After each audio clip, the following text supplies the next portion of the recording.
நாம் வாசிக்க கேட்ட லூக்கா 23ஆம் அதிகாரத்திற்கு நேராக நம்முடைய வேத புஸ்தகங்களை நாம் திருப்பிக் கொள்ளலாம். இந்த நாளின் காலை ஆராதனைக்கு வந்திருக்கிற உங்கள் அனைவரையும் ஆண்டவராகிய இயேசு கிறிஸ்துவின் நாமத்திலே நான் வாழ்த்தி வரவேற்பதிலே மகிழ்ச்சி கொள்கிறேன். பல வருடங்களுக்கு முன்பாக செஸ்டர் கால்சன் என்ற ஒரு மனிதன் உலகின் பிரசித்தி பெற்ற 2 நிறுவனங்கள், கம்பெனிஸ். ஒரு நிறுவனத்தினுடைய பெயர் IBM, அது இன்டர்நேஷ்னல் பிஸ்னஸ் மெஷின் என்று அந்த நிறுவனத்தை அழைப்பார்கள். அவங்க தான் பார்த்திங்கன்னா இந்த கம்ப்யூட்டர் தயாரிப்பதிலே முன்னோடிகளாக இருந்தவங்க. அந்த நிறுவனத்திலும் அதே போல் கோடாக், ஒருவேளை இந்த கேமராலாம் பயன்படுத்தினவங்களுக்கு அந்த கோடாக் அப்படிங்கிற கம்பெனி ஞாபகம் இருக்கும்.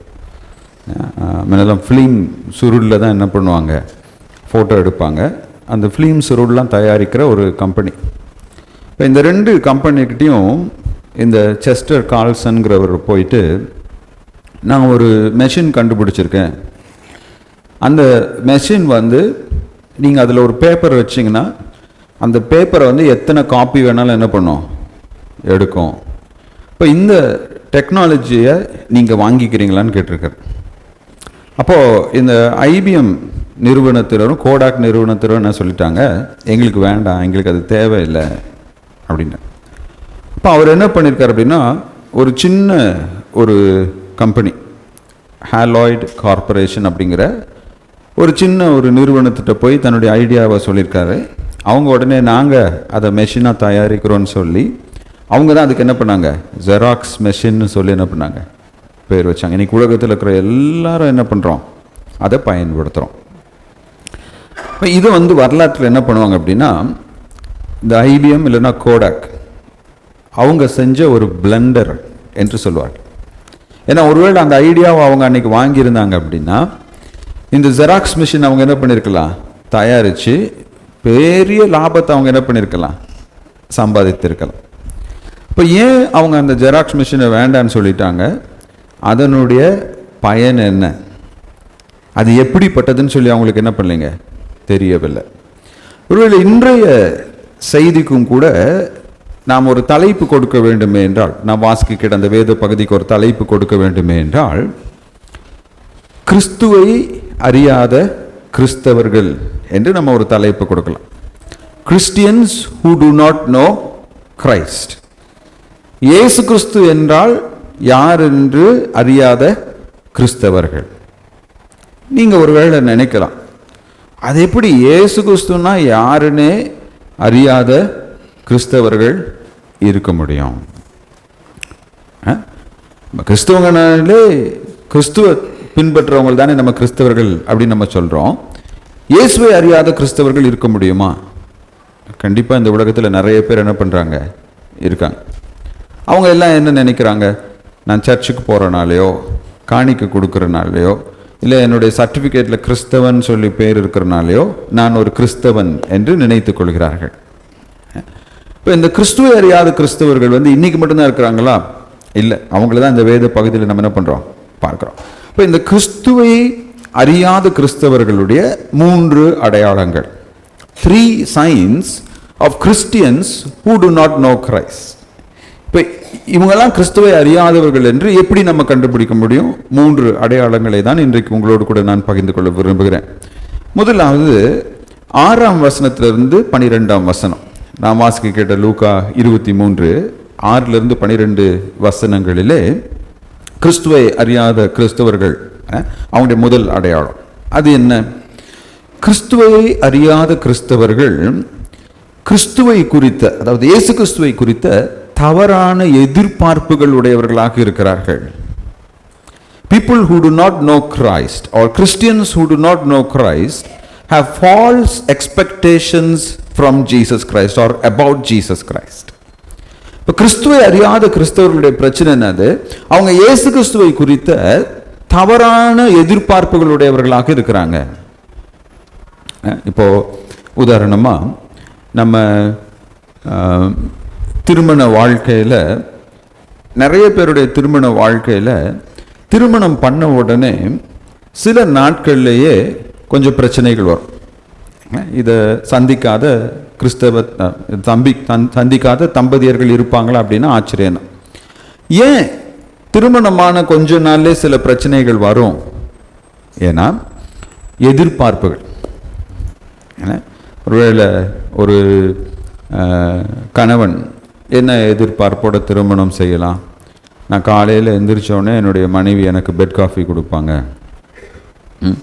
வீட்டெல்லாம் சுத்தமாக வச்சுக்குவாங்க, 3 நேரமும் ருசியாக என்ன பண்ணுவாங்க, சமைச்சு போடுவாங்க, நான் சொல்கிறதுக்கெல்லாம் அவங்க என்ன பண்ணுவாங்க, கீழ்ப்படிவாங்க.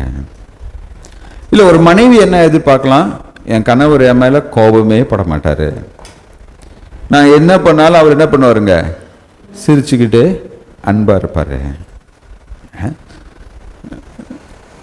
சில சமயம் என்ன ஆகும், கல்யாணம் பண்ணுறதுக்கு முன்னாடி அந்த பொண்ணை பார்த்து மாப்பிள்ளை வீட்டில் இருக்கிறவங்களாம் சொல்லுவாங்க, மாப்பிள்ளையோட அப்பா அம்மாலாம் சொல்லுவாங்க, ஏம்மா நீ எங்களுக்கு மருமக இல்லை, நீ எங்களுடைய மக. இப்போ இந்த எதிர்பார்ப்புகள் நிறைவேறாத போது என்ன ஆகுது, அங்கே சில மன வருத்தங்கள் வருது. அதுக்கப்புறம் தான் நமக்கு என்ன பண்ணுது, வாழ்க்கையினுடைய யதார்த்தம் புரியுது. நம்ம மனைவி நமக்கு பெட் காஃபி போட்டு கொடுக்கலனாலும் நம்ம மனைவிக்கு பெட் காஃபி போட்டு கொடுத்து எழுப்பணுங்கிற யதார்த்தம் சில நாட்கள் கழித்து தான் நமக்கு என்ன பண்ணுதுங்க, புரியுது. கணவன் நம்ம மேலே அடிக்கடி கோவப்பட்டாலும் கணவன் நம்ம என்ன பண்ணக்கூடாது, சண்டை போடக்கூடாது, இதை எதிர்பார்க்கக்கூடாது. இப்போ இந்த தவறான எதிர்பார்ப்புகள் கடவுள் மீதும் நமக்கு இருக்கு. இப்படிதான் ஏரோதுன்னு ஒரு ராஜா இருக்கார். இந்த ஏரோதனுடைய பேர் வந்து ஹேரோது ஆன்டிபஸ், தமிழில் ஏரோது அந்திப்பா. அது இயேசு கிறிஸ்து பிறந்த போது இருந்த ஹேரோது இவர் இல்லை, இவருடைய அப்பா தான் இயேசு கிறிஸ்து பிறந்த போது இருக்கிறார், அவர் இறந்துட்டார். இப்போ இந்த ஹேரோது அந்திப்பா ஆன்டிபஸ் அவன் பாருங்களேன், 8வது வசனத்தில் ஏரோது இயேசு கிறிஸ்துவை குறித்து அநேக காரியங்களை கேள்விப்பட்டபடினால் அவரால் செய்யப்படும் அடையாளங்களை பார்க்க வேண்டும் என்று விரும்பினதினாலும் அவரை காணும்படி வெகு நாளாய் ஆசை கொண்டிருந்தான். அந்தபடி அவரை கண்டபோது என்ன பண்ணா, மிகவும் சந்தோஷப்பட்டான். இப்போ இந்த ஏரோது இயேசு கிறிஸ்து அவனுக்கு முன்னாடி எப்படி வந்து நிற்கிறாருங்க, ஒரு கைதியாக வந்து நிற்கிறார். அவரை போட்டு ராத்திரி எல்லாம் அடித்து கொடுமைப்படுத்தி அவரே வந்து பாதி உயிர் போனவராக என்ன பண்ணுறாருங்க, அவனுக்கு முன்னாடி வந்து நின்றுட்டுருக்கார். இந்த ஏரோது ஒரு ராஜா. இந்த ஏரோது ஒரு ராஜா அப்படின்ன உடனே அவன் அந்த சூழ்நிலையில் தான் என்ன செய்ய வேண்டும் என்று என்ன பண்ணணுங்க, சிந்திக்கணும். ஒவ்வொரு சூழ்நிலையிலையும் நம்ம என்ன செய்யணுங்கிறத குறித்த மிகுந்த விழிப்புணர்வோடு இருக்கணும். இதை வந்து ஆங்கிலத்தில் என்ன சொல்லுவாங்கன்னா சிச்சுவேஷனல் அவேர்னஸ் அப்படிம்பாங்க. நம்ம எந்த இடத்துல இருக்கிறோம், நம்மளை சுற்றி யார் இருக்கிறா, நம்மளை சுற்றி என்ன நடக்குது அப்படிங்கிறத உணர்ந்து நம்முடைய செயல்பாடுகள் என்ன பண்ணணும், அமைய வேண்டும். இப்போ இந்த ஏரோது ராஜா இயேசு கிறிஸ்துவை பார்த்த உடனே ஏன் அவர் அடிக்கப்பட்டார், எதுக்காக அவரை எனக்கு முன்னாடி கொண்டு வந்திருக்கிறாங்க, அப்ப இவர் செய்த தவறு என்ன, இதெல்லாம் அவன் என்ன பண்ண கிடையாதுங்க, விசாரிக்க அவனுக்கு மனது கிடையாது. அவனுடைய விருப்பம் எல்லாம் என்னது, இயேசு கிறிஸ்து எனக்கு முன்னாடி என்ன பண்ணணும், அற்புதம் செய்யணும். அவன் இயேசு கிறிஸ்துவை எப்படி பார்க்கிறான் அப்படின்னா ஒரு மாய வித்தைக்காரரை போல பார்க்கிறான். எனக்கு ஏதாவது நீ செஞ்சு காட்ட. இப்ப இயேசு கிறிஸ்துவும் கூட ஒரு இடத்துல மிகவும் மன வருத்தத்தோட சொல்றாரு, இந்த சந்ததி மிகவும் பொல்லாத ஒரு சந்ததி, ஏனென்றால் இவர்கள் அற்புதங்களையும் அடையாளங்களையும் தேடுகிற ஒரு சந்ததியாக என்ன பண்றாங்க, இருக்கிறாங்க. இப்ப இயேசு கிறிஸ்து அவனுக்கு முன்னாடி அங்க நிக்கிறது அவனை பாவத்திலிருந்து மீட்டெடுப்பதற்காக, தன்னுடைய ஜீவனையே பரிகார பலியாய் ஒப்பு கொடுப்பதற்காக இயேசு கிறிஸ்து அங்க நின்றுட்டு இருக்காரு. அவரை கூப்பிட்டு என்ன பண்றாங்க, ஏய் ஏதாவது செய்ப்பா அப்படின்னு சொல்லிட்டு. இப்ப ஏரோது இப்படி அவன் யோசிச்சு கொண்டிருக்கும் போது 9வது வசனம் வாசிக்கலாம். அநேக காரியங்களை குறித்து அவரிடத்தில் வினாவினான், அவர் மறுமொழியாக அவனுக்கு என்ன பண்ணலங்க, ஒண்ணுமே சொல்லவே இல்லை.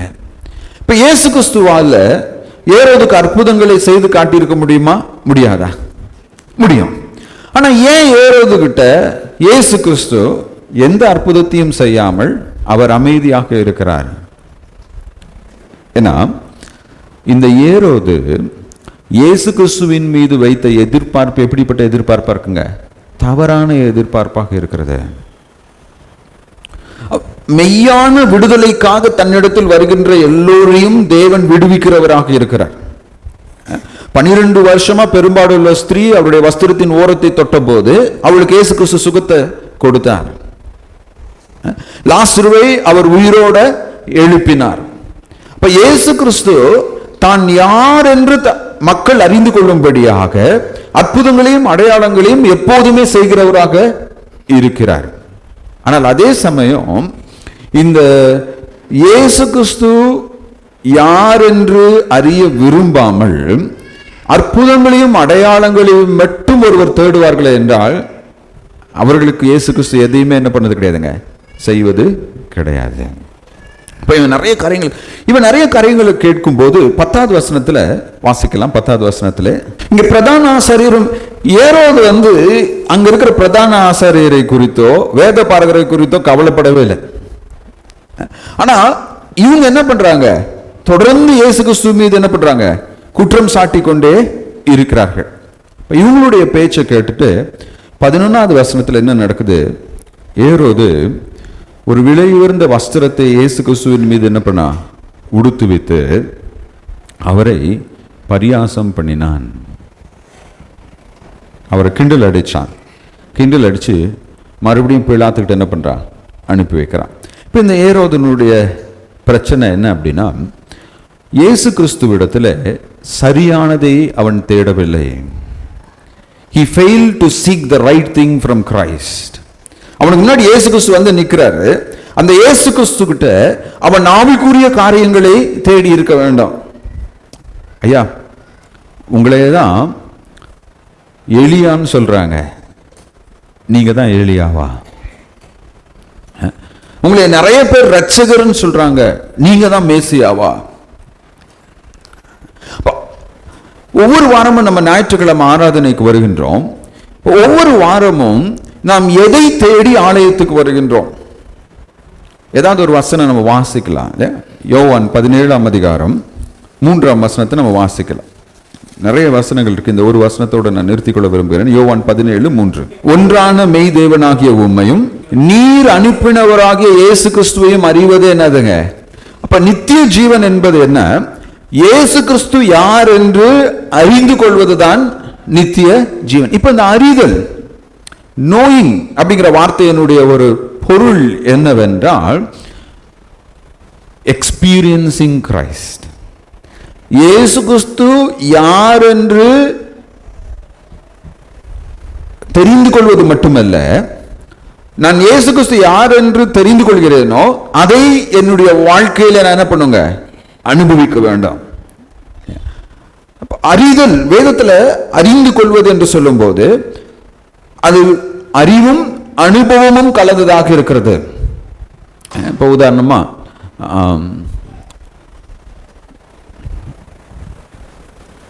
இஸ்ரவேல் ரொம்ப அழகா இருக்கும், ரொம்ப அழகான நாடு அப்படின்னு சொல்லி அதை புஸ்தகத்தில் பார்த்து அதை வர்ணிக்கிறது ஒன்று.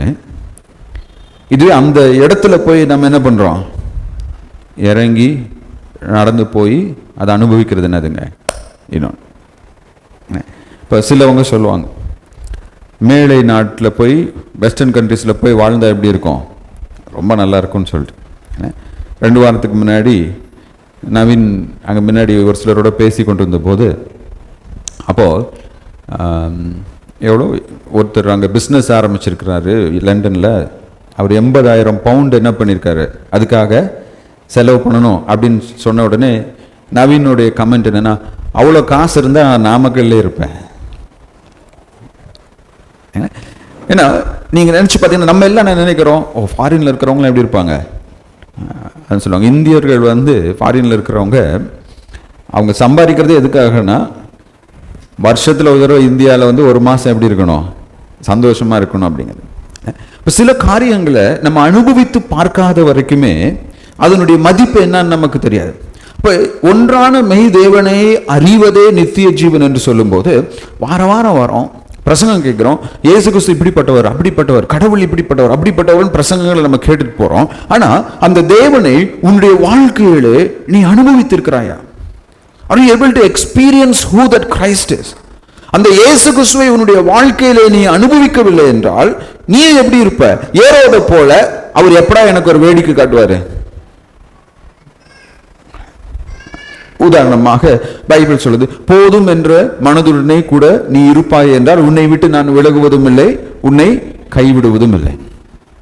ஆனா நான் ஊரெல்லாம் கடன் வாங்கி போதும் என்ற மனமற்ற ஒரு நிலையிலே எனக்கு விருப்பமானதை எப்போதும் நான் வாங்கி கொண்டோ செலவழித்துக் கொண்டு இருப்பேன் என்றால் அந்த தேவன் என்னை விட்டு விலகுவதில்லை, என்னை கைவிடுவதும் இல்லை என்பதை என்னால் என்ன பண்ண முடியாதுங்க, வாழ்க்கையில் அனுபவிக்கவே முடியாது. எத்தனை தடவை அதை கேட்டாலும் அதை அனுபவிக்க முடியாது. அதை யாரால் அனுபவிக்க முடியவில்லையோ அவர்கள் ஒருவரும் கிறிஸ்துவுக்குள்ளாக வளர முடியாது. இப்ப இங்க ஏரோதனுடைய பிரச்சனை என்னது? இவர் யாரும் என்னென்னமோ கேள்விப்பட்டிருக்கான், ஆனா அவர் அங்க வந்தபோது அவன் அந்த ஆப்பர்ச்சுனிட்டி என்ன பண்ணலைங்க, பயன்படுத்தி கொள்ளவில்லை. அது மட்டும் இல்லாம தேவன் இவனுக்கு இரண்டாம் ஒரு வாய்ப்பை கொடுக்கிறார். ஏன்னா இதுக்கு முன்னாடி யோவான் ஸ்நானகனை இவனுக்கு முன்னாடி கொண்டு வந்து நிறுத்துறார். இந்த ஏரோது அந்திப்பாவுக்கு முன்னாடி யோவான் ஸ்நானகனை கொண்டு வந்து நிறுத்துறார். இப்போ இந்த யோவான் ஸ்நானகனுக்கு ஏரோது ராஜா என்னப்பா பண்ணாரு? What did he to to John the Baptist? தலையை வெட்டிட்டார். தலையை வெட்டி அவன் என்ன பண்ணிட்டான்? கொன்று போட்டு விட்டான். எதுக்காக இந்த யோவான் ஸ்நானகனுடைய தலையை இந்த ஏரோது ராஜா வெட்டினாரு? எதுக்காக வெட்டினாருங்க? ஆமா, இந்த ஏரோது ராஜா வந்து என்ன பண்ணாருன்னா வேற ஒரு தன்னுடைய சகோதரனுடைய மனைவியை கூட்டிட்டு வந்து வீட்டில் என்ன பண்ணிட்டாருங்க, வச்சுக்கிட்டார். ஏரோதியாள் அப்படிங்கிறவள். இப்போ அவளுடைய மகள் என்ன பண்றா, ஒரு டான்ஸ் ஆடுறா. அந்த டான்ஸை பார்த்து இவர் என்ன பண்ணிட்டாருங்க, ரொம்ப மகிழ்ச்சி அடைஞ்சிட்டார். அப்போ உடனே கேட்கிறார் அந்த மகள்கிட்ட, ஏமா உனக்கு என்ன வேணும்? என் ஆஸ்தியில பாதியை நீ கேட்டா கூட உனக்கு நான் என்ன பண்ணிடுறேன், கொடுத்துட்றேன்னு சொல்லிட்டு. அப்போ அவளுடைய மகள் வந்து என்ன பண்றா, அவங்க அம்மாட்ட போய் கேட்குறா, நான் என்ன கேட்கட்டும்? அப்போ அவங்க அம்மா சொல்றாங்க, யோவான் சானவனுடைய தலையை வெட்டி. ஏன் யோவான் சானனுடைய தலையை வெட்டி கொண்டு வரணும்னு அவங்க அம்மா சொன்னாங்க? இது பெரியவர்களுக்கான ஒரு கேள்வி. ஆமா, அந்த அம்மாவுடைய பாவத்தை சுட்டி காட்டியது யாருங்க? யோவான் ஸ்நானகன். மற்ற எல்லாருமே அமைதியா இருக்கிறாங்க, இவன் ஒருத்தன் மட்டும் என்ன பண்றாருங்க, இந்த யோவான் ஸ்நானகன் மட்டும் அவருடைய பாவத்தை குறித்து. அப்ப இந்த யோவான் ஸ்நானகனை கொண்டுட்டா என்னுடைய பிரச்சனை என்ன பண்ணிடும், தீந்துரும். அதை கேட்ட உடனே ஏரோது ராஜாவுக்கு என்ன ஆயிடுச்சுங்க, ரொம்ப व्यसனமாயிடுச்சு. ஆனாலும் சபையில் எல்லாருக்கும் முன்னாடி தான் கொடுத்த வாக்கு நிறைவேற்றுவதற்காக யோவான் ஸ்நானனுடைய தலையை என்ன பண்ணிட்டாருங்க, கொண்டுட்டான். இப்போ யோவான் ஸ்நானனுடைய தலையை அவன் கொன்றபடினாலே, வெட்டினபடினாலே அவனுக்குள்ளாக என்ன ஆயிடுச்சு அப்படின்னா ஒரு கலக்கம் வந்துருச்சு. இவன் உண்மையான தீர்க்கதரிசி, இவனுடைய தலையை நம்ம என்ன பண்ணிட்டோம், வெட்டிட்டோம். இப்போ இந்த சூழ்நிலையில ஒரு சிலர் இயேசு கிறிஸ்துவை குறித்து இந்த ஏரோதோட சொல்றாங்க. என்ன சொல்றாங்க, நீ வெட்டின அந்த யோவான் திரும்ப வந்துட்டாருப்பா, அவர்தான் இயேசு. ஏன்னா யூதர்களுடைய வழக்கப்படி இப்ப யோவான் ஸ்நானகன் பிரசங்கம் பண்ண போது யோவானை ஒரு தீர்க்கதரிசியோட ஒப்பிட்டாங்க, இவர் தான் திரும்ப வந்துட்டாருன்னு. யாருங்க அது? எலியா. அப்ப இயேசு கிறிஸ்து வந்து பிரசங்கம் பண்றப்ப என்ன சொன்னாங்க, யோவான் ஸ்நானகன் தான் இயேசு கிறிஸ்துவின் வடிவில் என்ன பண்ணிட்டாரு, திரும்ப வந்துட்டாரு. அப்படிங்கிறப்போ முதல்ல கடவுள் இவனுக்கு முன்னாடி ஒரு தீர்க்கதரிசியை கொண்டு வந்து நிறுத்துறாரு, அவர் என்ன பண்ணிட்டான், தூக்கி எறிஞ்சிட்டான். இப்ப தேவன் இவனுக்கு முன்னாடி தன்னுடைய குமாரனை கொண்டு வந்து என்ன பண்றாருங்க, நிறுத்துறாரு, இவரையும் உதாசீனப்படுத்தி விட்டான். இந்த ஏரோது நினைத்திருந்தால் அவனுக்கு என்ன அதிகாரம் இருந்தது என்றால் இயேசு கிறிஸ்துவை விடுவிக்கும் அதிகாரம் அவனுக்கு இருந்தது. He failed in his second chance. கடவுள் அவனுக்கு மறுபடியும் கொடுத்த வாய்ப்பையும் அவன் என்ன பண்ணாங்க, தவற விட்டான். எனக்கு அன்பானவர்களே, கிரேக்கர்கள் வந்து ஒரு வித்தியாசமான ஒரு பறவையை வடிவமைச்சாங்க. அது ஒரு ஓவியத்தில். அந்த பறவைக்கு வந்து ரக்கைகள் வந்து பெருசா இருக்குமா, ரொம்ப வேகமாக பறக்கிற மாதிரி இருக்குமா. அதே மாதிரி அந்த பறவைக்கு வந்து எந்த ஒரு அந்த இறகுல எந்த ஒரு முடியும் இருக்காது, மொட்டையா இருக்கும், முழுக்குன்னு இருக்கும். இப்போ ஏன் அப்படி வடிவமைச்சாங்க அப்படின்னா, நம்முடைய வாழ்க்கையில வாய்ப்புகள் என்பது அந்த பறவையை போல அது வேகமா பறந்து வரும், நம்ம அருகில வரும், நம்ம விட்டு சீக்கிரமா கடந்து போயிடும். அதுக்கு ஏன் அவங்க எந்த ஒரு இறகுகளும் வைக்கவில்லை என்றால் அதை யாராலையும் என்ன பண்ண முடியாதுங்க, பிடிக்க முடியாது. அது நம்மளை விட்டு கடந்து போறப்ப அதை நம்ம பிடிக்கணும்னு நினைச்சாலும் அது கையில இருந்து என்ன பண்ணிரும், வலிவி போயிடும். இப்ப இப்படிதான் தேவன் நம்முடைய வாழ்க்கையில நிறைய ஆவிக்குரிய வாய்ப்புகள் என்ன பண்றாருங்க, கொடுக்கிறார். குறிப்பாக கிறிஸ்தவர்களாகிய நாம் குறைந்தது வாரத்துல ஒரு முறையாவது நம்ம என்ன பண்றோம், திருச்சபைக்கு வருகின்றோம். இப்போ வாரத்துல ஒரு முறையாவது இந்த தேவனுடைய வசனத்தை கேட்கக்கூடிய வாய்ப்பை தேவன் நமக்கு என்ன பண்றாருங்க, கொடுக்கின்றார். The opportunity. அதை நாம் விட்டு விடுவோமே என்றால் அது மீண்டும் நமக்கு என்ன பண்ணாதுங்க. இப்போ யோவான் ஸ்நானகனை கொண்டு ஏரோதின் இடத்துல தேவன் பேசுகிறார். அவரை அவன் என்ன பண்ணாங்க, தலையை துண்டித்து கொன்று போட்டான். தன்னுடைய குமாரனாகிய இயேசு கிறிஸ்துவை கொண்டு இவனோடு பேசுகிறார். அவரை மறுபடியும் அவன் என்ன பண்றாங்க, பிலாத்துக்கிட்டே அனுப்பி வச்சிட்டான். இப்போ இங்கே இந்த யோவானுடைய இந்த ஏரோதனுடைய பிரச்சனை என்னதுங்க, இந்த உலகத்தின் சந்தோஷத்திற்காக நித்திய வாழ்வை அவன் இழந்து போனான். இப்ப இயேசு கிறிஸ்து அன்னைக்கு அவனுக்கு முன்னாடி ஒரு அற்புதத்தை காண்பிச்சிருப்பாருன்னா ஏரோது ரொம்ப என்ன பண்ணிருப்பாருங்க, சந்தோஷப்பட்டிருப்பார். ஆனா அந்த சந்தோஷம் நிலைத்திருக்குமா, இல்ல. அந்த சந்தோஷம் என்ன பண்ணிருங்க, மறைந்து போய்விடும். இப்ப நம்முடைய வாழ்க்கையில நம்ம என்ன நினைக்கிறோம், புதுசா ஒரு வீடு கட்டினா, புதுசா ஒரு கார் வாங்கினா, புதுசா ஒரு போன் வாங்கினா, இல்ல திருமணம் பண்ணா. திருமணம் பண்ணவங்க ஒரு சிலர் நினைக்கிறாங்க விவாகரத்து பண்ணா. இந்த மாற்றம் வந்துட்டா நான் எப்படி இருக்கலாம், சந்தோஷமா இருக்கலாம்னு சொல்லிட்டு அப்போ என்ன பண்றாங்க, திருமணம் பண்றாங்க. திருமணம் பண்ணிட்டு ஃபர்ஸ்ட் வாரம் வந்து சொல்றாங்க, ஐயா உங்களுக்கு நாங்கள் ரொம்ப தேங்க் பண்ணணும், நாங்கள் இன்னைக்கு சந்தோஷமா இருக்கோம்னா அது காரணம் நீங்க தான் இந்த கல்யாணத்தை என்ன பண்ணீங்க, பண்ணி வச்சுங்க. அப்புறம் ஒரு 6 மாசம் கழிச்சு என்ன பண்றான், எங்கடா அந்த பாஸ்டர், இல்ல ஒரு புது வீடு கட்டுறோம்னு சொல்றோம், அந்த வீட்டுக்குள்ளார போன உடனே சந்தோஷமா இருப்போம்னு சொல்லி நினைக்கிறோம். அந்த வீட்டுக்குள்ளார போயிட்டு 1 மாசம் கழிச்சு யோசிக்கிறோம், பழைய வீடே பரவாயில்லப்பா, அங்கே என்ன பண்ணிருக்கலாம், இருந்திருக்கலாம்.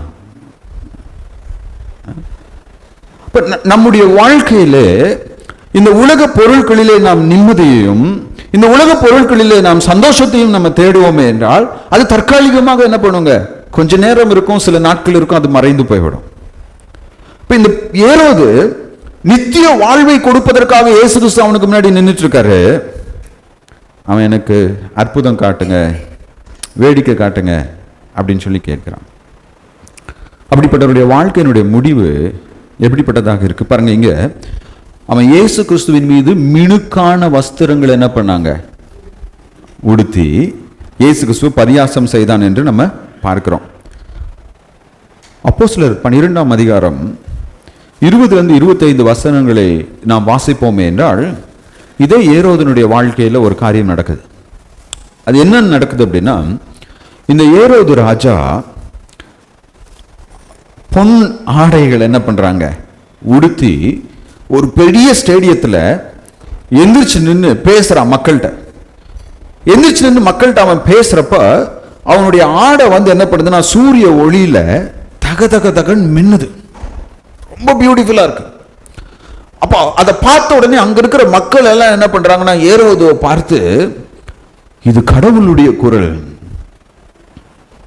ஏன்னா அவனுடைய ஆடை, அவனுடைய கம்பீரம், அவனுடைய பேச்சு இதெல்லாம் பார்த்துட்டு இது ஏரோதனுடைய குரல் இல்ல, இது கடவுளுடைய குரல் என்று என்ன பண்றாங்க சொல்றாங்க. சொன்ன உடனே கடவுள் அவன் என்ன பண்றாருங்க, அடித்து போடுகிறார். வேதம் சொல்லுது அவனுடைய வயிறு என்ன பண்ணுச்சுங்களா, கிழிந்து அதுல இருந்து என்ன பண்ணுச்சுங்க, குடல்லாம் வெளியில வந்தது. அதுல இருந்து அநேக புழுக்கள் வந்து என்ன பண்ணுதுங்க, வெளியில. இப்ப இயேசு கிறிஸ்துவை அவன் எப்படி மினுக்கான ஆடைகளை உடுத்தி அவரை கேவலப்படுத்தினானோ அதே மினுக்கான ஆடைகளோடு அவன் நின்று கொண்ட போது கடவுள் அவன் என்ன பண்ணாருங்க, அடித்து போட்டார். எனக்கு பிரியமானவர்களே, இந்த உலகத்திலே எந்த காரியத்தை குறித்து வேணாலும் நம்ம விளையாடலாம், ஆனா இயேசு கிறிஸ்துவை குறித்த காரியத்தில் நம்ம என்ன பண்ணக்கூடாதுங்க. இந்த உலகத்திலே சக மனிதர்களை நம்ம நிந்திக்கிறது என்னதுங்க, தவறு. ஒருவேளை சக மனிதர்களை நாம் நிந்திப்பதை பிதாவானவர் என்ன பண்ணுவாருங்க, பொறுத்துக் கொள்வார். அவருடைய குமாரனை ஒருவன் நிந்திப்பானே என்றால், அவருடைய குமாரனை ஒருவன் இழிவுபடுத்துவானே என்றால், அவருடைய குமாரனை குறித்து ஒருவன் தரைக்குறைவாக பேசுவானே என்றால் தேவன் அதை என்ன பண்ண மாட்டாருங்க, பார்த்து கொண்டு சும்மா இருக்க மாட்டாரு. இப்போ கிறிஸ்துவை அறியாதவர்களுடைய முதல் அடையாளம் என்ன? அவர்கள் இயேசு கிறிஸ்துவை குறித்த தவறான எதிர்பார்ப்புகளுடையவர்களாக இருக்கிறார்கள். இரண்டாவது அடையாளம், இப்போ இயேசு கிறிஸ்துவை அறியாதவர்கள், கிறிஸ்துவை அறியாதவர்கள் இரண்டாவது அடையாளம், கிறிஸ்துவை அறியாதவர்கள் கிறிஸ்துவின் மீது தவறாக கோபம் கொள்பவர்களாக இருக்கிறார்கள். Christians who do not know Christ have false anger against Christ. கிறிஸ்துவை அறியாதவர்கள், கிறிஸ்துவை அறியாத கிறிஸ்தவர்களுக்கு கடவுள் மீது தவறான கோபங்கள், அநியாயமான கோபங்கள் இருக்கிறது. இதுதான் 13 to 22 வசனங்களிலே நாம் வாசிக்க கூடும். இங்க என்ன நடக்குது? உடனே ஏரோது என்ன பண்றான்? என்னடா இவர் வாயும் திறக்க மாட்டேங்கிறார், இவர் அடிச்சாலும் இவர் என்ன பண்ண மாட்டாரு, திரும்ப எதுவும் பேச மாட்டேங்கிறாரு, இவர் எந்த தப்புமே பண்ணல, இவரை நம்ம என்ன பண்றதுன்னு சொல்லிட்டு மறுபடியும் பிலாத்துக்கிட்ட என்ன பண்றான்? அனுப்பிச்சு வைக்கிறான். சரியான காரியத்தை சரியான நேரத்தில் நாம் செய்வதற்கு தயங்க கூடாது. We should never hesitate to do the right thing in the right place. நிறைய நேரத்தில் நம்முடைய பிரச்சனை என்னன்னா, எது சரின்னு நமக்கு தெரியும், we know what is right. ஆனா நம்மளை சுற்றி இருக்கிறவங்க எல்லாம் நம்ம சொல்ற கருத்தை ஏற்றுக்கொள்ளாம ஒரு தவறான கருத்தை சொல்லும் போது அநேக வேளைகளிலே இது சரி என்று சொன்னாலும் நம்மை சுற்றி இருப்பவர்கள் நம்முடைய கருத்தை ஏற்றுக்கொள்ள மாட்டார்கள் என்று அந்த சரியான கருத்தை நம்ம பேசாம அமைதியா என்ன பண்ணுவோம்? இல்ல சரியானதை நம்ம என்ன பண்ணிட்டு இருப்போம்? செய்து கொண்டிருப்போம். சில சமயம் என்ன ஆகும், ஒரு ஆண்கள் நிறைய பேர் இப்போ காரோ பைக்கோ ஓட்டிட்டு போறோம், நம்ம போய் என்ன பண்ணுவோம்? ஒரு சிக்னலை பார்த்த உடனே ரொம்ப பகுவியமாக கரெக்டான இடத்துல காரையோ பைக்கையோ நிறுத்திட்டு அமைதியாக நிற்போம். கொஞ்ச நேரத்தில் என்ன ஆகும், ஒரு 4-5 பேர் என்ன பண்ணுவாங்க, வண்டி என்ன பண்ணுவாங்க, வேக வேகமாக கோட்டை தாண்டி கொண்டு போய் என்ன பண்ணுவாங்க, அவங்க நிறுத்தின உடனே நம்மளும் என்ன பண்ணுவோம்? நானும் போறேன்னு சொல்லிட்டு என்ன பண்ணுவோம்? இப்போ நிறைய வேளைகளில் இது தவறு என்று தெரியும், ஆனால் நம்மை சுற்றி இருக்கிறவர்கள் அந்த தவறை செய்வதனால அந்த தவறை நம்மளும் செய்கிறோம். இல்லை என்றால் இது சரி, இந்த இடத்துல இதை நான் என்ன பண்ணணும், சொல்லியாக வேண்டும் என்று எனக்கு தெரியும், ஆனால் நம்மளை சுற்றி இருக்கிறவங்களாம் தவறான கருத்தோடு இருக்கிறதுனால ஓகே இந்த இடத்துல நம்ம என்ன பண்ணக்கூடாது. இப்போ ஏரோதனுடைய பிரச்சனை என்னது, அவனுக்கு எது சரின்னு தெரியும், ஆனால் அங்கே வந்த யூதர்கள் எல்லாருமே அதை ஏற்றுக்கொள்ள மாட்டாங்க.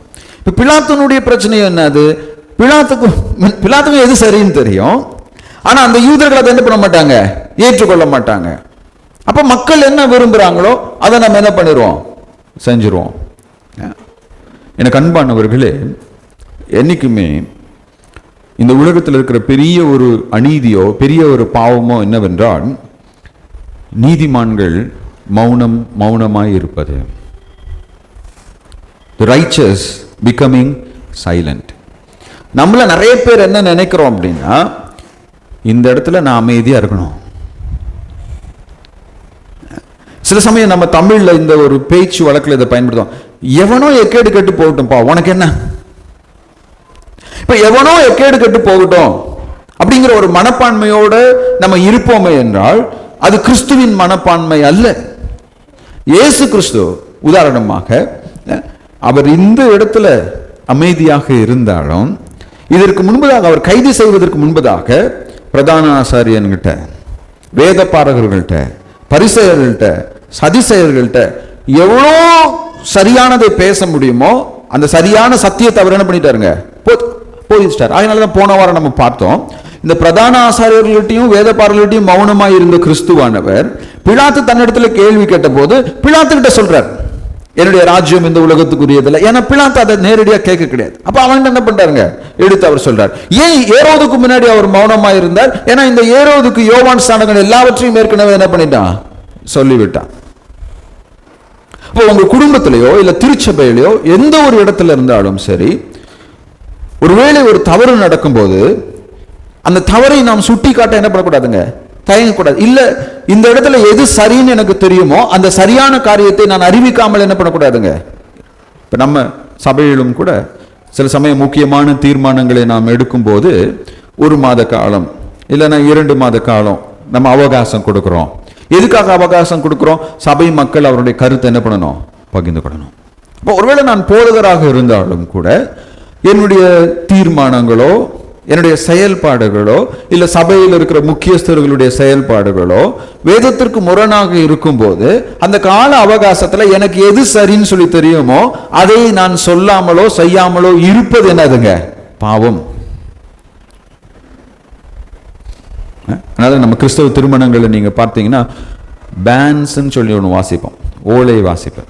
அந்த பேன்ஸ் வாசிக்கிறப்ப என்ன சொல்லுவாங்க, இவங்க 2 பேரும் திருமணத்தில் இணைக்கப்பட இருக்கிறாங்க, இவங்க திருமணத்தில் இணைக்கக்கூடாதபடிக்கு நியாயமான தடை இருக்குமே என்றால் அதை நீங்கள் என்ன பண்ணணும்?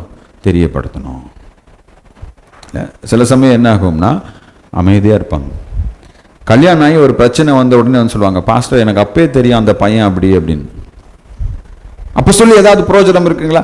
அதாவது நம்ம பேன்ஸில் என்ன பண்ணுவோம், அதை முடிக்கிறப்ப என்ன சொல்லுவோம்னா, சொல்கிற மாதிரி இருந்தால் இப்போ சொல்லுங்க, இல்லை அப்படின்னா இனிமேல் ஒருவருக்கும் நீங்கள் என்ன பண்ணக்கூடாது, சொல்லக்கூடாது. இங்கே சரியானதை அவன் செய்ய தவறுகிறத நம்ம பார்க்கிறோம். சரி, இப்போ ஏரோதனுடைய பிரச்சனை இதுதான் அப்படின்னு சொல்லி பார்த்தீங்கன்னா 13ஆம் வசனத்தில் பிலாத்து மறுபடியும் என்ன பண்றாரு, பிரதான ஆசாரியர்களையும் அதிகாரிகளையும் ஜனங்களையும் கூப்பிடுறாரு. கூப்பிட்டு அவங்கள பார்த்து என்ன சொல்றாரு, அவர்களை நோக்கி, நீங்க இவர் மேல என்னெல்லாம் கம்ப்ளைண்ட் வச்சீங்களோ, நீங்க சொன்னீங்க ஜனங்களை கழகத்திற்கு விரோதமாக என்ன பண்றாரு, இவர் தூண்டுறாருன்னு சொன்னீங்க. ஆனா இவரிடத்துல நான் என்ன பண்ணலைங்க, எந்த குற்றத்தையும் நான் பார்க்கவில்லை. I have not seen any wrong in him. இவர்கிட்ட எந்த தப்பையும் நான் பார்க்கல. சரி, உங்களை நான் என்ன பண்ணேன், ஏரோது விட்டு அனுப்பினேன். எதுக்காக ஏரோது விட்டு அனுப்பினேன்? எனக்கு தெரியாதது ஒருவேளை ஏரோதுக்கு தெரிஞ்சிருக்கும். ஏன்னா இயேசு கிறிஸ்துவினுடைய பெரும்பாலான ஊழியங்கள் கலிலேயா என்ற பகுதியில் தான் அவர் செஞ்சார். இந்த கலிலேயா என்ற பகுதியினுடைய ராஜாவா யார் இருக்கிறா, ஏரோது இருக்கிறான். அப்ப எனக்கு தெரியாதது ஏரோதுக்கு தெரிந்திருக்கலாம்னு சொல்லி நான் அனுப்பினேன். 15ஆம் வசனத்துல ஏரோதும் இவரிடத்துல எந்த குற்றத்தையும் என்ன பண்ணல, காணவில்லை. He has also not found. இப்ப இந்த 16வது வசனம் பாருங்களேன்.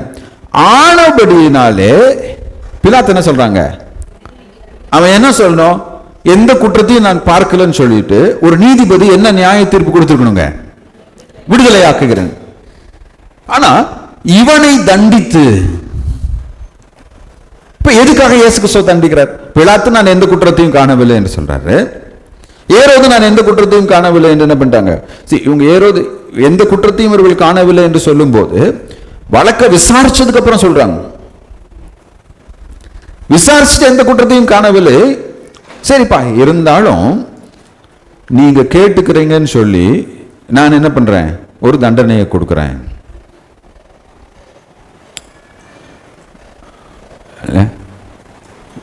எனக்கு அன்பானவர்களே, தீய மனிதர்களுடைய பக்கத்திலே நாம் நின்று கொண்டு நல்ல மனிதர்களை பாடு அனுபவிக்கும்படியாக நம்ம விட்டுவிடக்கூடாது. ஒருத்தர் பாவம் செய்யறாங்க அப்படின்னா எந்த விதத்திலையும் அந்த பாவம் செய்யற நபரோடு கூட நம்ம சேர்ந்து கொண்டு அவங்க யாருக்கு விரோதமா அந்த பாவத்தையோ யாருக்கு விரோதமா அந்த அநியாயத்தை செய்கிறார்களோ அந்த அநியாயத்தை அவர்கள் செய்யவோ அந்த பாவத்தை அவர்கள் செய்யவோ நாம் ஒருபோதும் அவர்களுக்கு உறுதுணையாக இருக்கக்கூடாது. We should never stand with the wicked people. பிலாத்தும் ஏரோதனுடைய பிரச்சனை என்னது, அவங்க இயேசு கிறிஸ்துவினுடைய பக்கத்துல நிக்காம அவங்க யாருடைய பக்கத்துல நிற்க விரும்புறாங்க, மனிதர்களுடைய பக்கத்துல நிற்க விரும்புகிறார்கள். எனக்கு அன்பானவர்களே, எத்தனை முறை நாம் கடவுளுக்காக நிற்காமல் மனிதர்களுடைய பக்கத்திலே நின்று கடவுளை மறுதலிக்கிறவர்களாக இருந்திருக்கிறோம். இந்த பிலாத்துவோ ஏரோதுவோ இயேசு கிறிஸ்து யார் என்று தெரிந்திருந்தால் இதை செய்திருப்பார்களா? சில நேரத்தில் நான் இந்த பாவத்தை செய்யக்கூடாது என்று விரும்புகிறேன், ஆனால் என்னுடைய நண்பர்கள், என்னுடைய உறவினர்கள், என்னுடைய வீட்டார் என்னை இதை செய்யும்படியாக என்ன பண்றாங்க, அழைக்கிறார்கள். ஆகையினால் நான் அதை என்ன பண்றேன், செய்றேன்.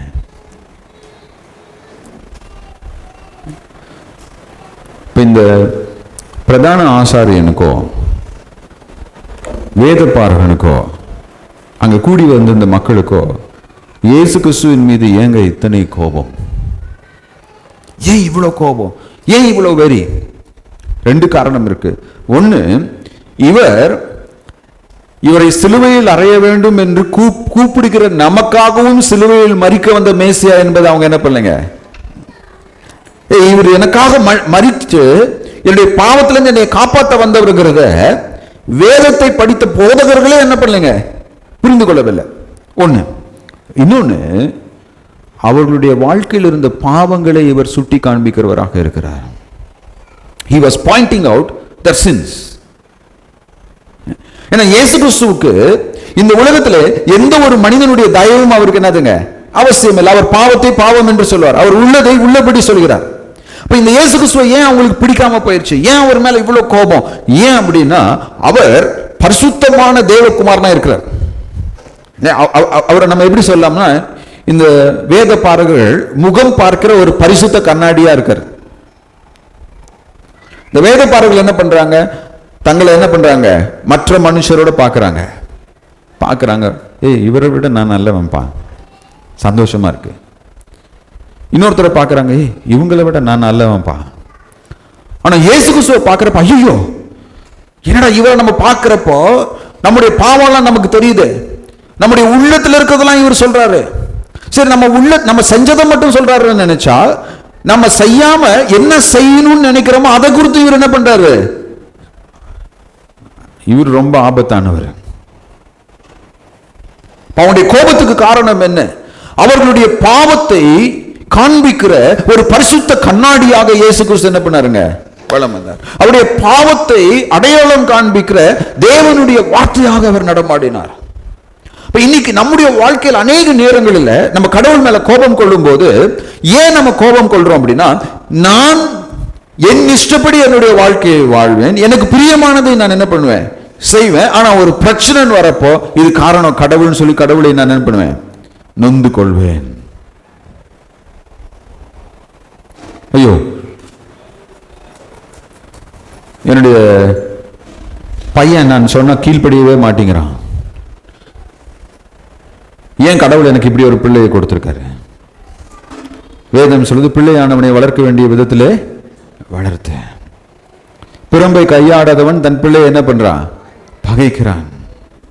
இப்ப இந்த வேதம் பிள்ளையை எப்படி வளர்க்கணும்னு சொல்லியிருக்கோ அதன்படி நான் என்ன பண்ண மாட்டேன், வளர்க்க மாட்டேன். ஆனா நான் கடவுள் என்ன பண்ணுவேன், நொந்து கொள்வேன்.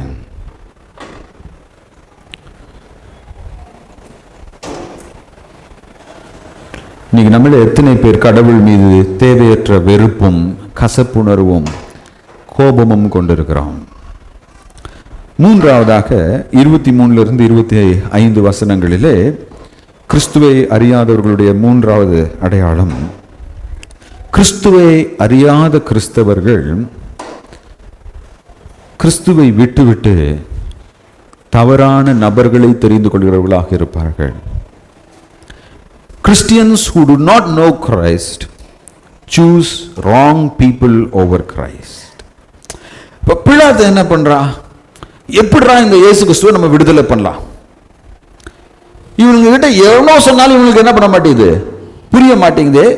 எப்படியாவது இந்த இயேசுவை என்ன பண்ணணும், இவங்க கிட்ட இருந்து என்ன பண்ணணும், காப்பாற்றணும் அப்படின்னு யோசித்து இவங்களுக்கு முன்னாடி ஒரு வர்ஸ்ட் சாய்ஸை கொண்டு வந்து நிறுத்துறான். யாருங்க, பரபாஸ் அப்படிங்கிறவன. ஒரு பக்கம் இயேசு கிறிஸ்து, இன்னொரு பக்கம் யாருங்க, பரபாஸ். இப்ப இந்த பரபாஸ் இதை குறித்து நான் வாசித்துக் கொண்டு வந்த போது ஒருத்தர் அழகா எழுதுறாரு. என்ன எழுதுறாருன்னா, இந்த பரபாஸ் அங்க நிக்கிறப்ப என்ன நினைச்சிருப்பான் அப்படின்னா, இந்த பிலாத்து எவ்வளவு மோசமானவன், வேற யாரையாச்சும் அந்த பக்கத்துல நிறுத்தி வச்சிருந்தா கூட நான் என்ன பண்ணிருக்கலாம், தப்பிச்சிருக்கலாம். இந்த இயேசுவை கொண்டு இந்த பக்கத்துல என்ன பண்ணிட்டா, நிறுத்திட்டானே. அப்ப இந்த பிலாத்து என்ன திட்டமிட்டு இருக்கான், என்னை எப்படியாவது சிலுவையில் அறையணும்னு பிலாத்து என்ன பண்ணிட்டான், முடிவு பண்ணிட்டான்னு சொல்லி பரபாஸ் பிலாத்துக்கு மேல கோபத்தோட என்ன பண்ணிட்டு இருப்பாங்க, நின்று கொண்டு இருப்பான். ஏன்னா இந்த பரபாஸை குறித்து லூக்கா என்ன சொல்றாரு, அவன் கொலை பாதகன், அவன் கொலை செய்ததுனால அவனை கொண்டு என்ன பண்ணிருக்காங்க, நிறுத்திருக்காங்க. யோவான் இந்த பரபாஸை குறித்து எழுதும் போது யோவான் 18:40 அவர் என்ன சொல்றாருன்னா, அவன் கள்ளன், he was a thief. அப்ப ஒரு பக்கம் ஒரு திருடன் கொலைபாதகன், இன்னொரு பக்கம் மரித்தவர்களை உயிரோடு எழுப்பின இயேசு கிறிஸ்து. அவர்களுக்காக தன்னுடைய ஜீவனையே அர்ப்பணித்து அவர்களுக்கு வாழ்வளிக்கும் இயேசு கிறிஸ்து. ரெண்டு பேரை பிலாத்து நிறுத்துறான். பிலாத்து என்ன நினைப்புல இப்படி நிறுத்திருப்பான் அப்படின்னா, இப்ப நான் இந்த பரபாசை கொண்டு நீங்க நிறுத்திட்டேன்னா that choice will be Jesus Christ. இயேசு கிறிஸ்துவை தவிர பரபாஸ் அவங்க என்ன பண்ண மாட்டாங்க, இந்த கொலைக்காரனையும் கல்லனையும் அவங்க என்ன பண்ண மாட்டாங்க, ஏற்றுக்கொள்ளவே மாட்டாங்க. இப்போ உதாரணமா நம்ம சொல்லணும்னா, நம்ம வார்த்தையில இவன் ஒரு பயங்கரவாதி இல்லைன்னா தீவிரவாதி. இப்போ ஒரு கொலை குற்றவாளியை நிறுத்துறாங்க. ஆனா அங்க அந்த கூடியிருந்த மக்கள் எல்லாம் 18ஆம் வசனத்துல பாத்தீங்க அப்படின்னா, பரபாசை எங்களுக்கு விடுதலை ஆக்கும், ரிலீஸ் பரபாஸ். இப்ப இயேசு கிறிஸ்துக்கு என்ன பண்ணணும், இயேசு கிறிஸ்து என்ன பண்ணுங்க, சிலுவையில் அறைய. 20ஆம் வசனத்துல இதை கேட்ட உடனே இவனுக்கு என்ன ஆயிடுச்சு, பிலாத்துக்கு என்ன பண்றதுன்னே தெரியல. பிலாத்து இயேசுவை விடுதலையாக்க மனதாய் மறுபடியும் அவர்களிடத்துல என்ன பண்றாங்க, பிலாத்துக்கு ஆச்சரியம் ஆயிடுச்சு. ஏன்னா இந்த பரபாஸ் என்பவன் யார், 19ஆம் வசனம் சொல்லுது, அவன் நகரத்திலே கலகத்தை உண்டு பண்ணினபடினாலே இவங்க தான் அவனை பிடிச்சிட்டு வந்து பிலாத்து என்ன பண்ணிருக்கிறாங்க, கொடுத்திருக்கிறாங்க. இப்ப இவங்க வார்த்தையை கேட்டுதான் பரபாச பிலாத்து என்ன பண்ணிருக்காருங்க, ஜெயில போட்டிருக்காரு. பிலாத்துக்கு ஆச்சரியமாச்சு, என்னடா இந்த மனுஷனை விட்டுட்டு இவனை போய் தெரிந்தெடுத்திருக்காங்களே. மறுபடியும் பேசி பார்க்கறான். ஆனால் 21ஆம் வசனத்திலே அவர்களோ அவனை சிலுவையில் அறையும். 22ஆம் வசனம் பாருங்க, அவன் 3 தரம் அவர்களை நோக்கி, ஏன் இவன் என்ன பொல்லாப்பு செய்தான், மரணத்துக்கு ஏதுவான குற்றம் ஒன்றையும் இவனிடத்தில் நான் காணவில்லையே, ஆகையால் நான் இவனை தண்டித்து என்ன பண்ணுவேன். எத்தனை முறைங்க, ஏற்கனவே அவர் என்ன பண்ணிட்டாருங்க, 2 ரவுண்ட் முடிச்சிட்டாரு. ஃபர்ஸ்ட் வந்த உடனே இவட்ட எந்த குற்றமும் இல்லை அப்படின்னு சொல்லி என்ன பண்றாருங்க, சொல்றார். ஏரோது கிட்ட அனுப்புறாரு. ஏரோதும் என்ன பண்றான், குற்றம் இல்லை என்று கண்டுபிடிச்சிட்டான். இப்ப மறுபடியும் பிலாத்துட்டு வந்த உடனே பிலாத்து மறுபடியும் சொல்றான், எந்த குற்றமும் செய்யவில்லை என்று சொல்லி. அப்பயும் அவங்க என்ன பண்ணலைங்க, கேட்கல. சரி, பரபாச விடுதலை ஆக்கலாமா, இவரை விடுதலை ஆக்கலாமா, 4வது ஒரு சான்ஸ் கொடுக்குறாரு. மறுபடியும் 3 தடவை பேச, ஏறக்குறைய 8 முறை, 3 முறை பேசிட்டு மறுபடியும் 7-8 முறை அவங்க என்ன பண்றாங்க, அவங்ககிட்ட இந்த பிலாத்து யாருங்க, இயேசுனா யாருன்னே அவனுக்கு தெரியாது. இப்ப இந்த இயேசு கிறிஸ்து என்றால் யார் என்று அறியாத பிலாத்து இந்த இயேசு கிறிஸ்துவை காப்பாற்ற வேண்டும் என்று அவனால என்னெல்லாம் செய்ய முடியுமோ அதெல்லாம் என்ன பண்றான், செஞ்சு பார்க்கறான். ஆனாலும் இவங்க என்ன பண்றாங்க, 23ஆம் வசனத்தில் அப்படி இருந்தும், எப்படி இருந்தோம், பிலாத்து அவங்ககிட்ட எவ்வளவோ கெஞ்சி பார்த்தோம், அப்படி இருந்தோம் அவரை சிலுவையில் அறைய வேண்டும் என்று அவர்கள் உரத்த சத்தமிட்டார்கள்.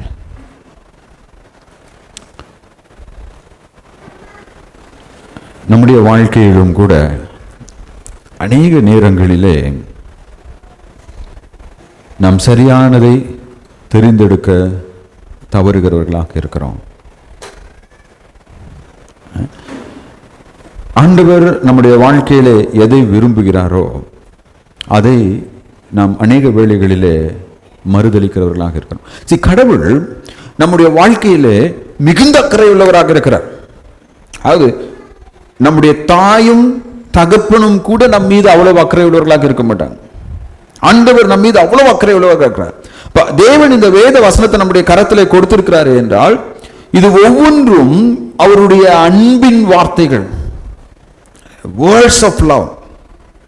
இந்த நாட்களிலே நான் அந்த எரேமியாவின் தீர்க்கதரிசன புஸ்தகத்தை தியானித்து வரும்போது அந்த ஒவ்வொரு அதிகாரங்களையும் ஒவ்வொரு வார்த்தைகளையும் படிக்கும்போது கடவுள் அவர்கள் மீது எவ்வளவு அன்புள்ளவராய், எப்படியாவது அவர்கள் மனம் திரும்ப வேண்டும் என்று அவர்களிடத்தில் என்ன பண்றாருங்க, he is giving them choice.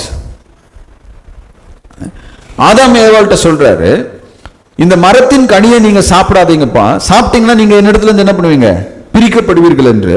அவர்கள் கடவுளிடத்திலிருந்து பிரிக்கப்படுவோம் என்று அறிந்திருந்த போதும் கூட அந்த மரத்தின் கனியை அவங்க என்ன பண்றாங்க, தெரிந்து கொள்றாங்க.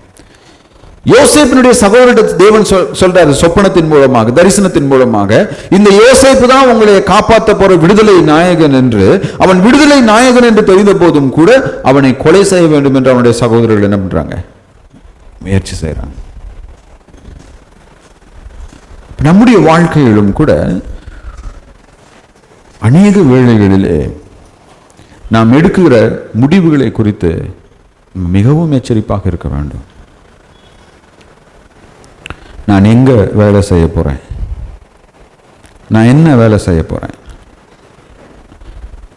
இப்ப என்னுடைய பிள்ளையை நான் 10ஆம் 12ஆம் வகுப்பு முடிச்ச உடனே இங்கிருந்து நான் அனுப்புறேன் அப்படின்னா, என்னுடைய மனைவியினுடைய தங்கைய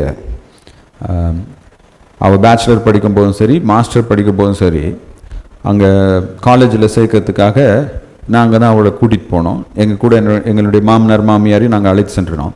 இப்போ என்னுடைய மாமனாருடைய முதல் இது என்னென்னா, அந்த காலேஜை போய் பார்க்கறதுக்கு முன்னாடி அங்கே சர்ச் இருக்கான்னு சொல்லி தான் அவர் என்ன பண்ணாருங்க, சிஎம்சியில் கொண்டு போய் நாங்கள் அவளை சேர்த்த போகிறோம். அந்த சிஎம்சிக்கு போகிறதுக்கு முன்னாடி முதல்ல போய் அந்த சர்ச்சினுடைய லீடர்ஸை பார்த்து, அந்த சபை எப்படிப்பட்டது, அங்கே இருக்கிற லீடர்ஸ் எப்படிப்பட்டவங்க, இந்த சபையில் நம்முடைய மகளை என்ன பண்ணலாம், சேர்த்து விடலாம்னு சொல்லி பார்த்ததுக்கு அப்புறம் தான் கல்லூரிக்கு என்ன பண்ணுறோங்க. அடுத்து அவர் மைசூரில் போய் மாஸ்டர்ஸ் சேர்க்கிறப்பையும் முதல்ல அங்கே என்ன இருக்கு, கல்லூரி இருக்கா, திருச்சபை இருக்கா, எந்த திருச்சபையில் அவள் ஐக்கியப்படுவா. அப்போ அந்த அந்த கல்லூரிக்கு போகிறப்பையும் முதல்ல அந்த சர்ச்சினுடைய மூப்பருடைய வீட்டுக்கு தான் நாங்கள் என்ன பண்ணோம், போனோம். இன்னைக்கு உங்கள் பிள்ளைங்களை நீங்கள் +2 படிச்சு முடிச்சோடனே காலேஜில் கொண்டு போய் சேர்த்துறேன்னுக்கிறீங்க. எத்தனை பேருடைய பிள்ளைகளை பொறுப்பா ஒரு சபையிலே சேர்த்து வைக்க நம்ம முயற்சிக்கிறோம்? நீங்க நிறைய பேர் உங்க பிள்ளைகளுக்கு விசுவாசி வேணும்னு சொல்லி கேட்குறீங்க. நம்ம சர்ச்சிலே ஒரு பையன் இருப்பான், ஒரு பொண்ணு இருப்பான். ஆனால் நம்ம சர்ச்சில் இருக்கிற பையனுக்கு நம்ம என்ன பண்ண மாட்டோங்க, கொடுக்க மாட்டோம். நம்ம சர்ச்சில் இருக்கிற பொண்ணை நம்ம எடுக்க மாட்டோம். ஏன்னா நம்முடைய தேர்வுகள் எப்படி இருக்கு, பணம், செல்வாக்கு,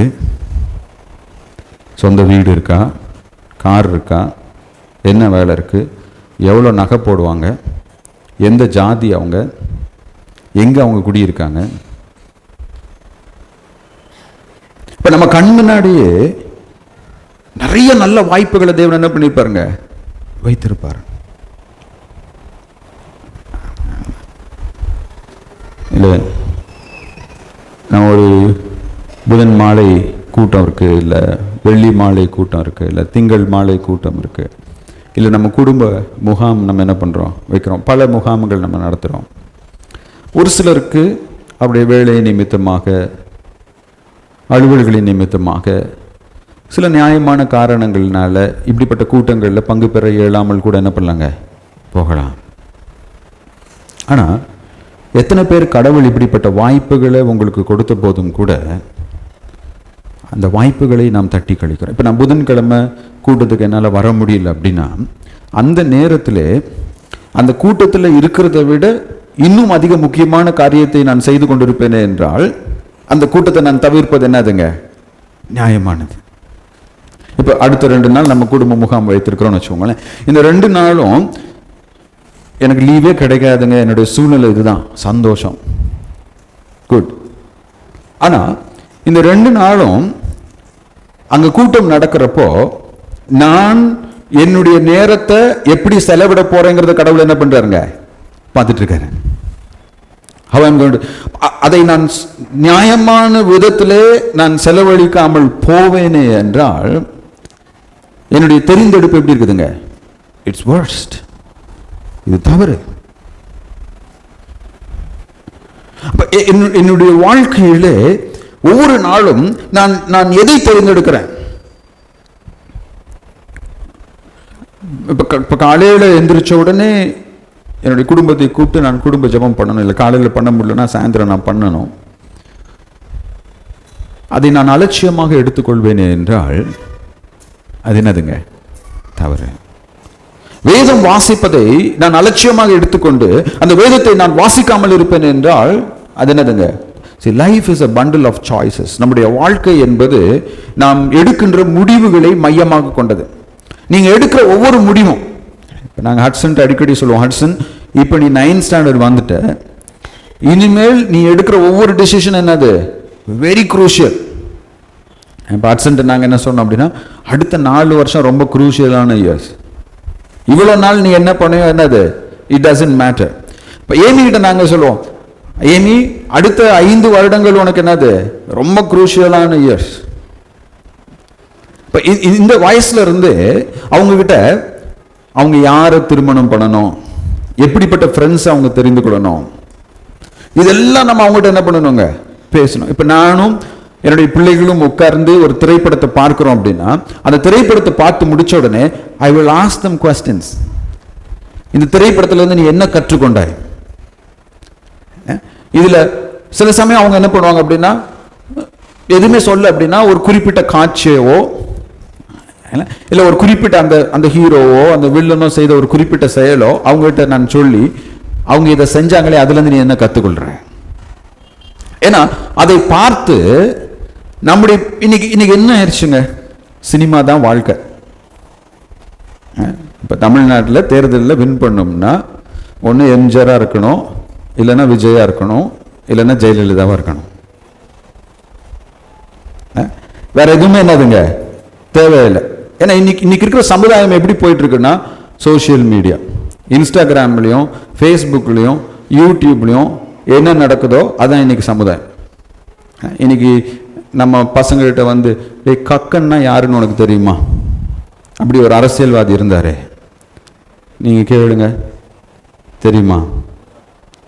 அம்பேத்கர்னா யாருன்னு தெரியுமா? எதுவுமே என்னதுங்க. இன்னைக்கு இருக்கிற சமுதாயம் என்பது நம்முடைய பிள்ளைகள் எதை பார்க்கிறார்களோ அதனால என்ன பண்ணுதுங்க வடிவமைக்கப்பட்ட ஒரு சமுதாயம். இப்போ ஒருவேளை நான் எந்த அரசியல் கட்சிக்கும் பாதகமாகவோ சாதகமாகவோ சொல்ல, இப்போ திமுக ரொம்ப நல்லவங்களா இருந்தாங்கன்னா கண்டிப்பா மக்கள் அவங்களை என்ன பண்ணியிருப்பாங்க, திரும்ப உடனடியாக தெரிந்தெடுத்திருப்பாங்க. ஒருவேளை இந்த தேர்தலுடைய முடிவு வந்து பார்த்தீங்க அப்படின்னா, இந்த 2 கட்சிகள் மேல மக்களுக்கு இருக்கிற என்னதுங்க ஒரு வெறுப்பு, லஞ்சம், இது எல்லாமே என்ன பண்ணுங்க ஒரு பெரிய ஒரு காரணியாகவும் கூட என்ன பண்ணலாங்க இருக்கலாம். அது என்ன பண்ண முடியாதுங்க, நம்ம மாற்றி சொல்லவே முடியாது. பட் இந்த காலகட்டத்திலும் சரி, எந்த காலகட்டத்திலும் சரி, மனிதன் தன்னுடைய போக்கிலே விடப்படுவானே என்றால் அவன் நன்மையை அல்ல தீமையை தான் என்ன பண்ணுவாங்க.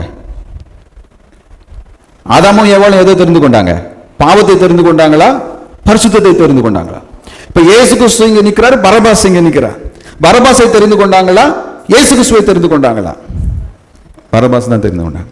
இப்ப நீங்களும் நானும் நம்முடைய அனுதின வாழ்க்கையிலே எதை நாம் தெரிந்து கொள்கிறோம்? நான் காலையில எழுந்திருச்சு வேதம் வாசித்து ஜெபித்து என்னுடைய நாளை தொடங்க வேண்டும் என்று நம்ம தொடங்குகிறோமா? இல்லைன்னா தூங்கணும், எந்திரிக்கணும், வேலைக்கு போகணும்.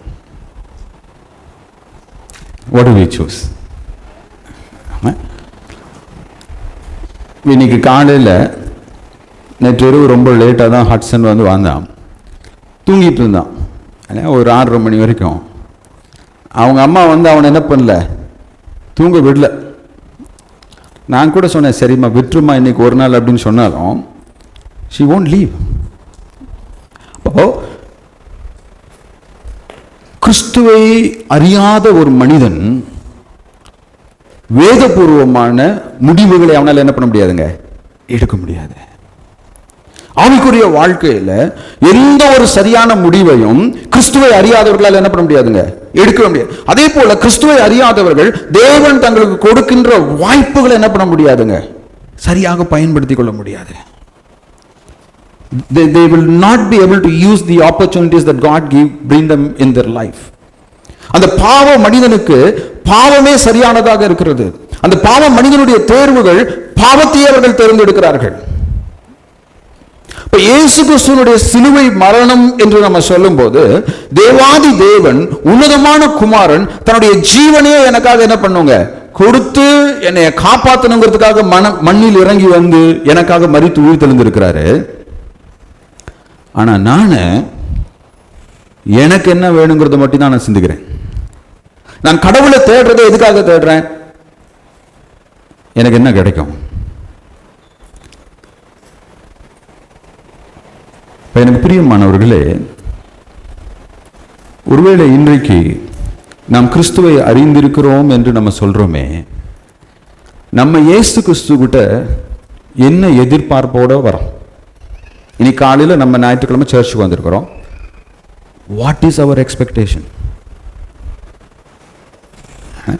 இரண்டாவது, நான் இன்னைக்கு என்னுடைய வாழ்க்கையிலே கடவுளுக்குள்ளாக எவ்வளவு மகிழ்ச்சியாக இருக்கிறேன். How thankful am I to Christ? எனக்கு பிரியமானவர்களே, நான் ஏன் இதை இவ்வளவு பாரத்தோடு உங்களோடு கூட பகிர்ந்து கொண்டிருக்கிறேன் என்றால்,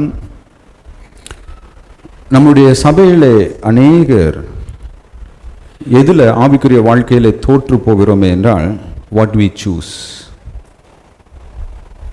நாம் எந்த நேரத்திலே எதை செய்ய வேண்டும் என்று தீர்மானிப்பதிலே நாம் என்ன பண்றோங்க? தோற்று போகிறோம். இது பல வருடங்களாக நம்முடைய சபையினுடைய ஒரு வரலாறாக என்ன பண்ணுங்க இருக்கிறது.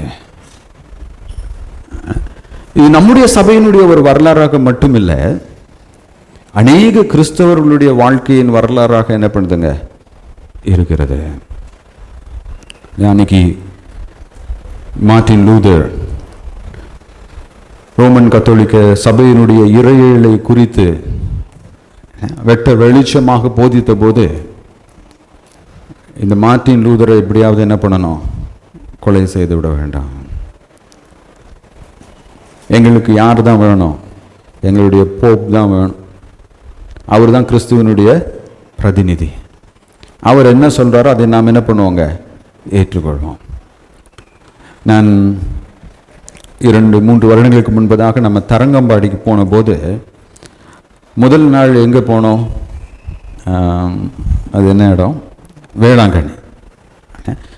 அந்த வேளாங்கண்ணிக்கு போயிட்டு அடுத்த நாள் நம்ம தரங்கம்பாடிக்கு போன போது, தமிழ் மொழியில் வேதத்தை மொழிபெயர்த்து கொடுத்த அந்த சீகன்பால் மூலமாக தமிழ் சமுதாயம் உயிர் பெற்றது. அதாவது கிறிஸ்தவங்களுக்கு மட்டும் இல்லை, அவர் என்ன பண்ணாருன்னா, அந்த நாட்களில் நீங்கள் தரங்கம்பாடி போனீங்கன்னா 2 சர்ச் இருக்கும். ஒரு சர்ச் பார்த்தீங்கன்னா வெள்ளைக்காரங்க மட்டும்தான் என்ன பண்ண முடியும்? வர முடியும். ஆகையினால் அவங்ககிட்ட வெள்ளைக்காரங்க கிட்ட சண்டை போட்டுட்டு தமிழ் மக்கள் தொழுது கொள்ள வேண்டும் என்று ஒரு சபையை அவர் என்ன பண்ணாருங்க? நிறுவினார். அடுத்து பள்ளிக்கூடங்கள். சீகன்பால் அவர்களுடைய காலத்துக்கு முன்னாடி தமிழ்நாட்டிலே பள்ளிக்கூடங்கள் இருந்ததா இல்லையா என்று தெளிவான சரித்திரம் என்னதுங்க கிடையாது. 500 பள்ளிக்கூடங்களுக்கு மேலாக என்ன பண்றாங்க? அவரும் அவரது மிஷனை சேர்ந்தவங்க என்ன பண்றாங்க? இப்போ வேதத்தை கொடுக்குறாங்க, கல்வி அறிவை கொண்டு கொடுக்குறாங்க, பெரிய மாற்றத்தை என்ன பண்ணாங்க. ஆனா அந்த சீகன்பால் கூட இடத்துக்கு போன போது, அன்னைக்கு நம்ம சர்ச் மெம்பர்ஸ் மட்டும்தான் இருந்தோம், கொஞ்சம் பேர் தான் இருந்தோம். ஆனால் அந்த வேளாங்கண்ணிக்கு போன போது ஜேன்னு முழங்காலே என்ன பண்ணுறாங்க? நடக்கிறாங்க. இப்போ மக்கள் என்னைக்குமே